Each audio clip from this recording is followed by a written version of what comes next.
kindness nobler ever than revenge, and nature stronger than his just occasion made him give battle to the beast, which quickly fell before him, in which hurtling from miserable slumber I awaked. Are you his brother? Was you he rescued? Was you that did so often try to kill him? 'Twas I, but 'tis not I. I do not shame to tell you what man I was, since my conversion so sweetly tastes being the thing that I am. What sort of bloody napkin? By and by, went from the first to the last, betwixt us two, or accountants and kindly babes, as to how and why I came to this desert place. In brief, he led me into the Duke, who gave me fresh array and entertainment, committing me unto my brother's love. Orlando led me instantly into his cave, and there he stripped, and here upon his arm, the lioness had torn some flesh away, which had bled all the while, and then he fainted, and cried in fainting upon his rosin. Grief I recovered, bound up his wound, and after some small space, being strong at heart, he sent me hither, stranger as I am, to tell you this story, that you might excuse his broken promise, and to give this napkin, dyed in his blood, unto that youth that he in sport doth call his rosin. Oh no, Ganymede, sweet Ganymede. Well, many will swoon when they do look on blood. There's more in it. Cousin Ganymede. Oh, look, he recovers. I would, were at home. We'll bring you thither. I pray you take him by the arm. Be of good cheer, youth. You a man? You lack a man's heart. So I do. Oh, after all, I thought you would think that was well counterfeited. I pray you, tell your brother how God. This was no counterfeit. Your complexion is too great testimony that this was a passion of earnest. No counterfeit, I assure you. Well, then take heart and counterfeit to be a man. So I do. In truth, I should have been a woman by right. Oh, you grow paler and paler. I pray you, draw homewards. Good sir, go with us? Oh, that will I. For I must fair answer back as to how you excuse my brother, Rosalind. Oh, I shall devise something. But I pray you tell him how well I counterfeited. Shall we go?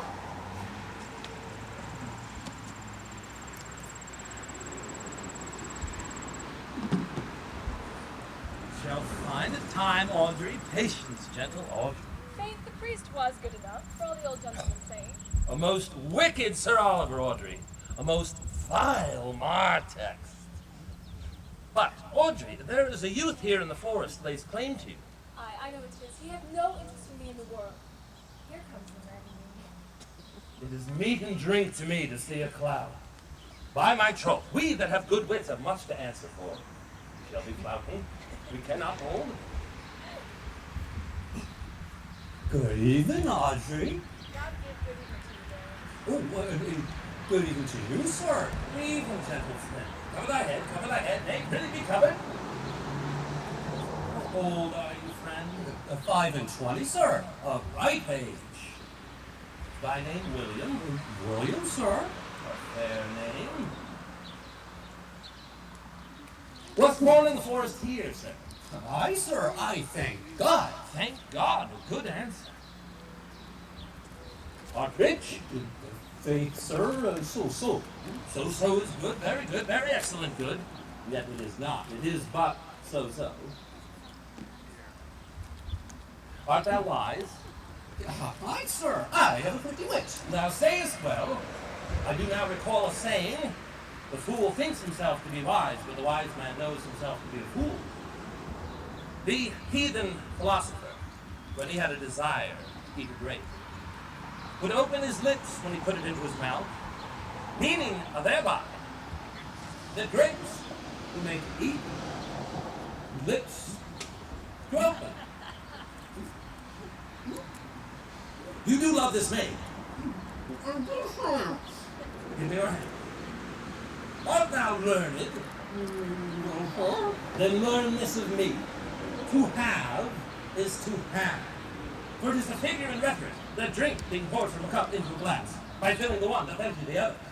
For all your writers do consent that Ipsy is he. Now you are not Ipsy, for I am he.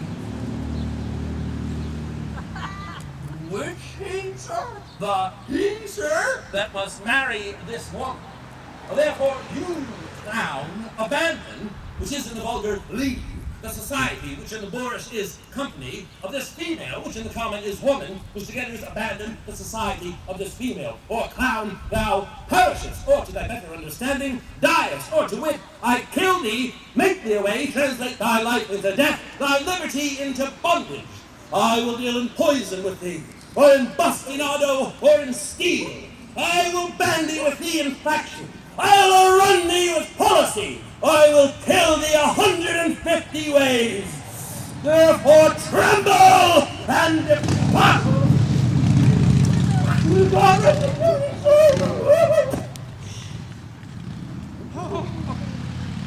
Our master and mistress seek you. Come away. Away. Keep on, I attend.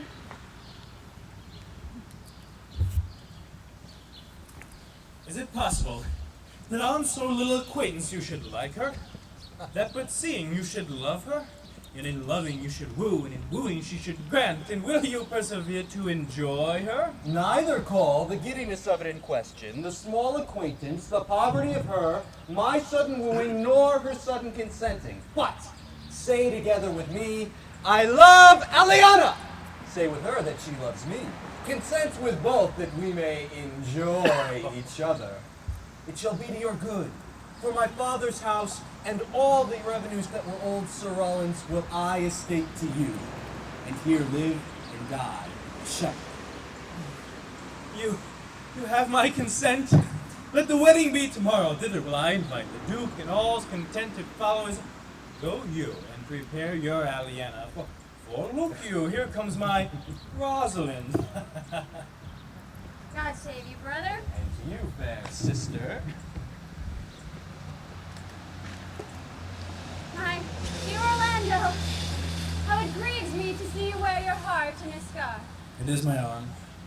I thought your heart had been wounded by the claws of a lion.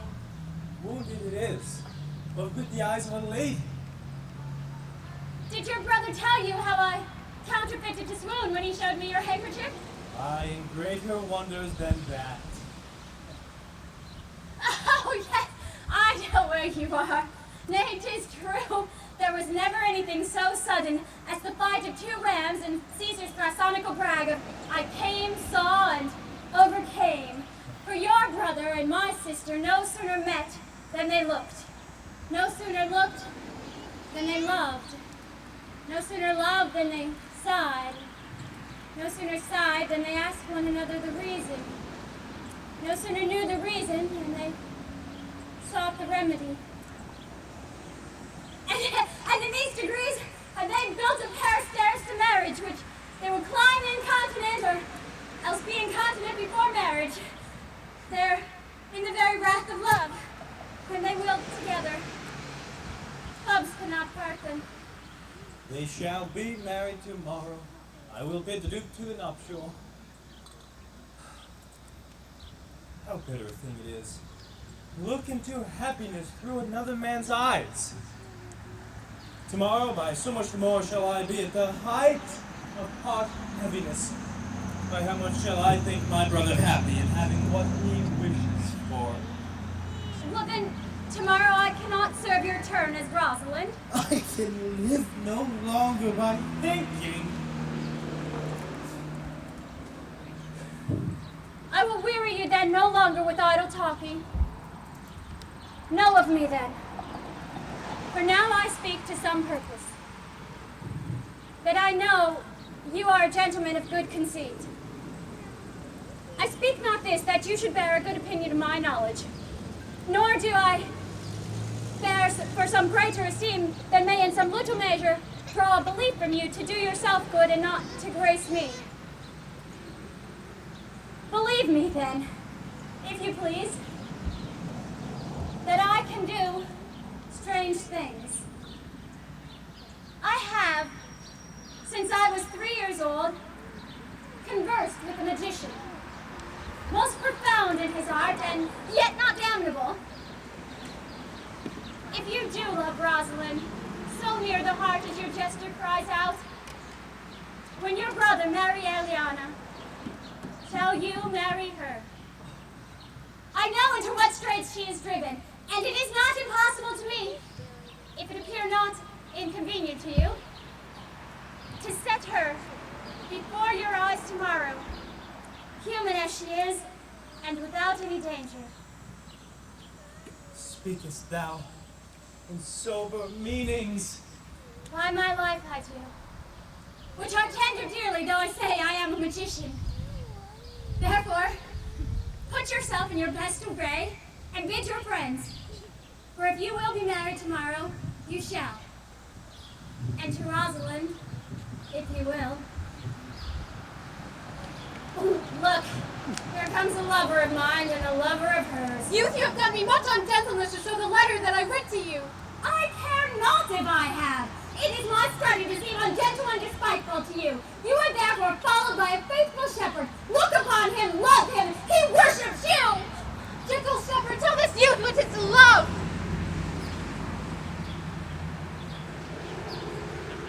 It is to be all made of sighs and tears.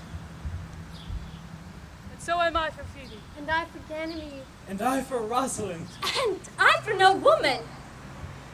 It is to be all made of faith and service. And so am I for Phoebe. And I for Ganymede. And I for Rosalind. And I for no woman. It is to be all made of fantasy, all made of passion, and all made of wishes. All adoration, duty and observance, all humbleness, all patience,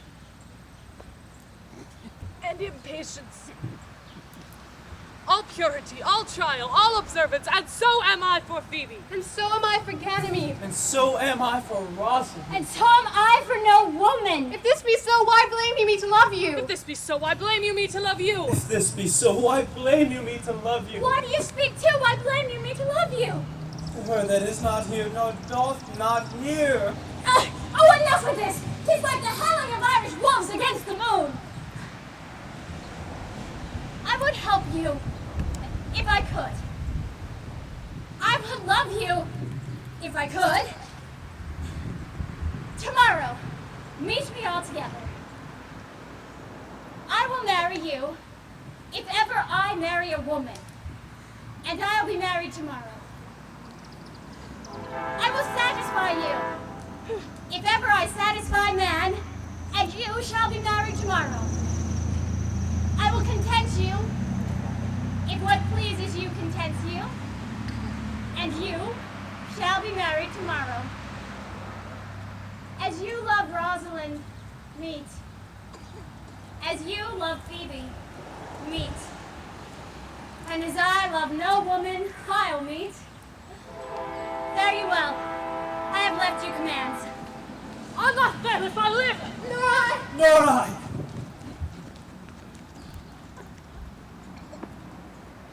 Tomorrow, joyful day, or tomorrow will we be married. A desire with all my heart. There is no dishonest desire, a desire to be a woman of the world. Here comes you on the bench. Well met, honest gentlemen. By my troth, well met. Come, sit in a song. We are reeds, sit in the middle. Shall we clap into it rudely without hawking or spitting or saying that we are hoarse, which are the only prologues to a bad voice? In faith, and both the two like two gypsies on a horse. It was a lover and his lass with a hay, no, and a hay, no, and a hay, no, that o'er the green cornfields did pass in springtime, the only pretty ringtime, when birds do sing, hey, ding-a-ding-a-ding, sweet lovers love the spring. Between the acres of the rye with a hay and a hoe and a hay, these pretty country folks would lie in springtime, the only pretty ringtime, when birds do sing, hey, ding-a-ding-a-ding, hey, ding-a-ding-a-ding, sweet love.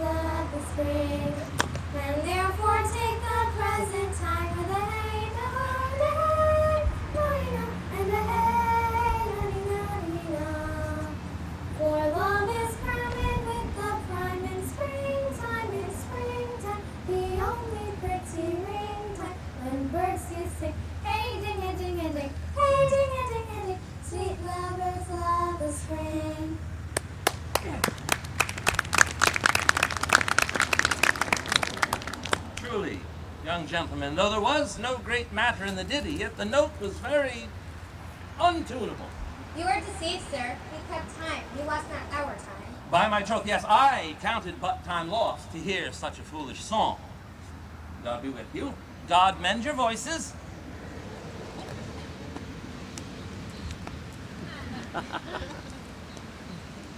Come, drink.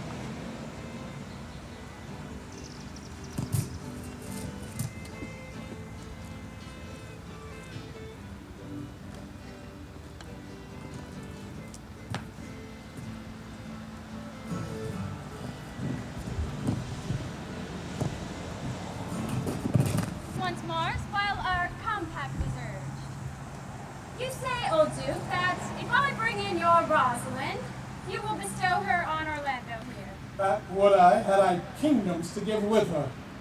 And you say, Orlando, you'll have her if I bring her. That would I, were I all kingdoms king. And you say, Phoebe, that you'll marry me if I be willing, should I die the hour after. But if refusing me, you'll marry this faithful shepherd here. So is the bargain. And you say, Sylvius, that you'll have her if she refuse me? Though to have her in death were one thing. I have promised to make these matters all equal. Keep your word, old Duke, to give your daughter. You yours, Orlando, to receive her. Keep your word, Phoebe, that you'll marry me, or, if refusing me, to wed this shepherd. Keep your word, Sylvius, that you'll marry her if she refuse me. And from hence I go, to make these matters all even.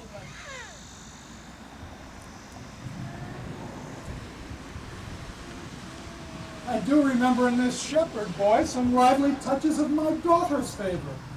My lord, the first time I ever saw him, he thought he was a brother to your daughter, but, my good lord, this boy is forest born.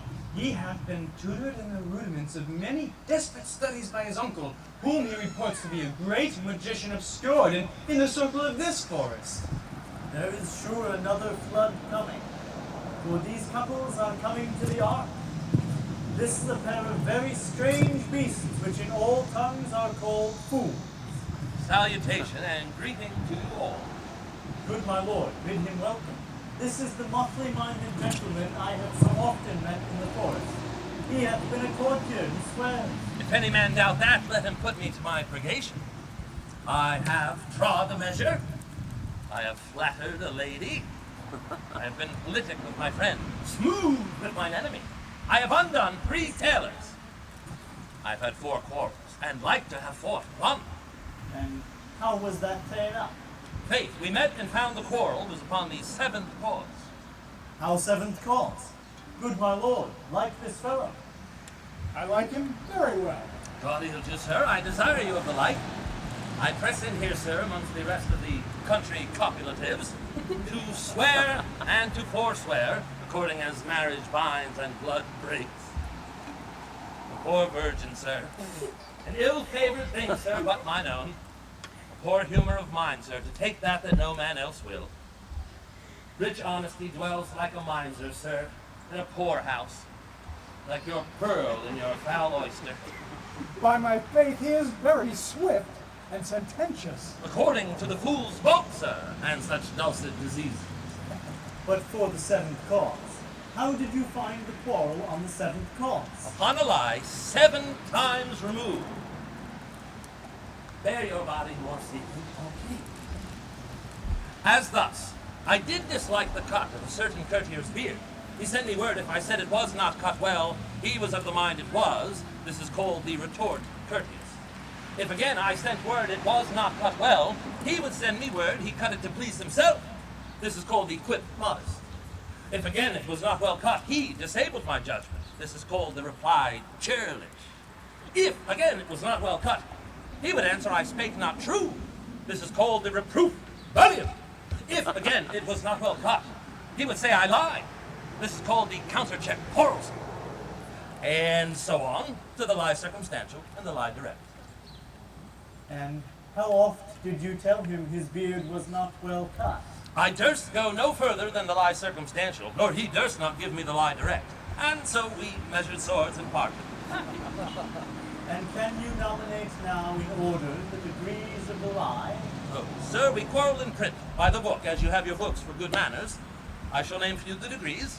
The first, the retort courteous. The second, the quip modest. The third, the reply churlish. The fourth, the reproof valid. The fifth, the counter-check quarrelsome. The sixth, the lie with circumstance. And the seventh, the lie direct. You may avoid all of these, but the lie direct. And you may avoid that too with an if. I knew when 7 justices could not take up a quarrel but when the parties themselves were met. One man thought but of an if as if you said so, then I said so. And they shook hands and swore brothers. Much virtue in if, sir. If is your only peacemaker. Is this not a rare fellow, good my lord? He's as good at anything, and yet a fool. He uses his folly like a stalking horse. And under the presentation of that, he shoots his wit.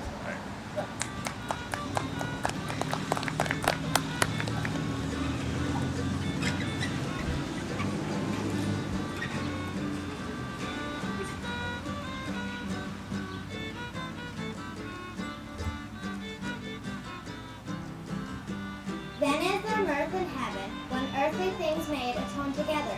The Duke received thy daughter, having from heaven brought her. He brought her hither, that thou mightest join her hand with his, whose heart within his bosom is. To you I give myself, for I am yours. To you I give myself, for I am yours. If there be truth in sight, you are my daughter. If there be truth in sight, you are my Rosalind. If sight and shape be true, why then my love is you. I'll have no father if you be not he, nor have no husband if you be not he, nor ne'er wed woman if you be not she. Peace so, I bar confusion, 'tis I must make conclusion. Of these most strange events, here's 8 that must take hands to join in Hymen's bands, if truth holds true contents. You and you no cross shall part. You and you are heart in heart.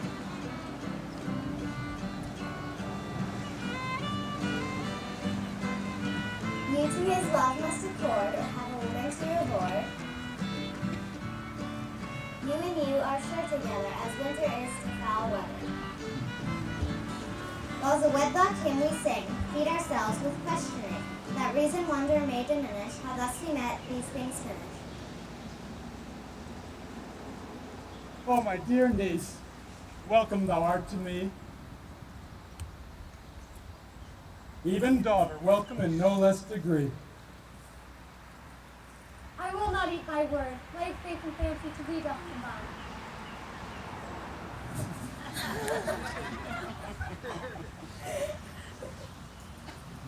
Let me have audience for a word or two. I am the second son of old Sir Roland that bring these tidings to this fair assembly. Duke Frederick, hearing how that every day men of great worth resorted to his force, addressed a mighty power which were on foot in his own conduct, purposing to take his brother here and put him to the sword. And to the skirts of this wild wood he came, where, meeting with an old religious man, after some question was converted from his enterprise and from the world, his crown bequeathing to his banished brother, and all their lands restored to them that were within exile. This be true, I do engage my life.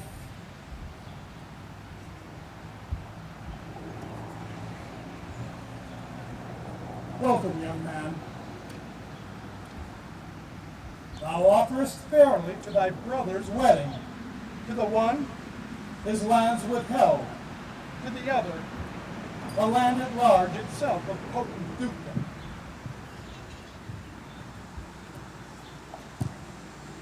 First in this forest, let us do those ends that here were well begun and well begun. And after, each of our happy number that hath endured shrewd days and nights with us shall share the good of our returned fortune according to the measure of their states. Meantime, forget this new fallen dignity and fall into our rustic revelry.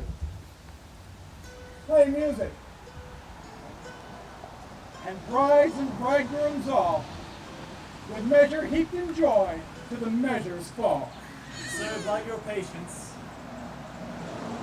If I heard you right, the Duke hath put on a religious life and thrown the pompous court into neglect. He hath. To him will I. Out of these convertites there is much matter to be heard and learned. You to your former honor I do bequeath.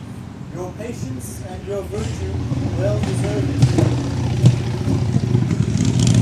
You to the love that your true faith doth merit. You to your love and land and great allies. You to a long and well-deserved bed, and you to your wrangling, for your loving voyage is but for 2 months' victual. So to your pleasures, I am for other than dancing measures. Jaques, stay. Stay, Jaques. To see no pastime I, what you would have I'll stay to know, at your abandoned cave. Proceed. Proceed. We will begin these rites, as we do trust they'll end, in true delight.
lady the epilogue, but it is no more handsome than to see the man prologue.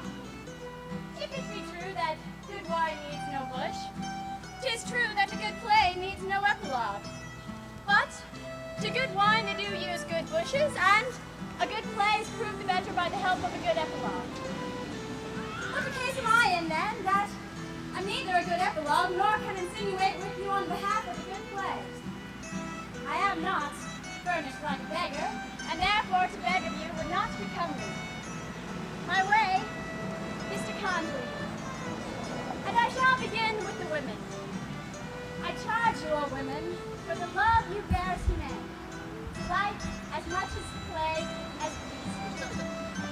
And I charge you, O men, for the love you bear to women, as I perceive by your simpering none of you hates them, that between you and the women the play may please. If I were a woman, I would kiss as many as you, as has beards that please me, complexions that liked me, and sweats that I defied not. And I am sure that as many as you as have good beards, and good faces, and sweet breaths, will, when I make curtsy, bid me farewell.